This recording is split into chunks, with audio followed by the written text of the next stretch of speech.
संसदीय सर यो हामी प्रतिनिधि सभाको नियमावली बनाउने कुरामा पनि तपाईहरुको इजी एक्सेस होस्, त्यहाँको छलफलहरू तपाईहरुले थाहा होस् भन्ने नै हो तपाईहरुको। र अन्य समितिहरू जुन समितिभित्र हुने छलफलहरू बहसहरू अब विगतका प्र्याक्टिसहरू पनि अब म सुनवाई समिति, उद्योग समिति लगायत म पनि एक दुईटा समितिमा बसेर काम गरेर पनि आइसकेका हुनाले विगतका प्र्याक्टिसहरू पनि हेरेको छु। तर मेरो भनाइ चाहिँ मैले तपाईहरुसँग अघि पनि भने, मेरो एउटा अनुरोध चाहिँ के हो भने विगतका कयौं प्र्याक्टिसहरू होला जसलाई हामीले अब छोड्नुपर्ने हुन सक्छ।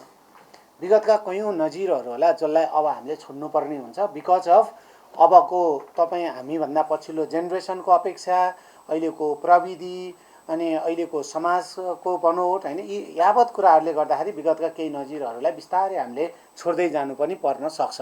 त्यसकारणले त्यसलाई हजुरहरूले सबै चाहिँ पहिलाका नजिर थियो त्यसकारणले हुनैपर्छ भन्ने भन्दा नि त्यो अहिलेको लागि चाहिँ सुटेबल छ कि छैन एउटा त्यो हेरौँ। अर्को चाहिँ नयाँ नजिरहरू स्थापित गर्दै पनि जानुपर्ने हुनसक्छ हामीले, जबकि अबको समाजलाई त्यो आवश्यक छ, अबको देशको लागि त्यो आवश्यकता छ भने त्यो गरौँ। तर तपाईहरुले भनेको कुरामा म गम्भीर छु, मलाई जानकारी छ।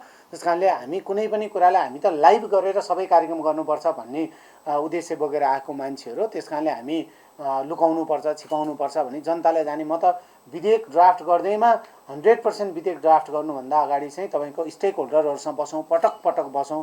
म यसै पटकको तपाईको चाहिँ बजेटको अधिवेशनलाई नै हामीले अलिकति फरक के गर्न सकिन्छ त्यसमा काम गरिरहेको छु। त्यसकारण त्यसमा त हामी सचेत छौँ। बिस्तारै हाम्रो 5 वर्ष छ अथवा हाम्रो यति वर्ष छ हामी बिस्तारै गरे भइहाल्छ नि भन्ने भनेको चाहिँ त्यसले यति ठुलो इम्प्याक्ट पारेको हुन्छ समाजलाई, जुन कुरा हामीले मूल्याङ्कनै गर्न सक्दैन, त्यसको भ्यालु नै हामीले गर्न सक्दैन। त्यही भएर चाहिँ एकदमै फास्टमा काम गर्ने तयारी छ।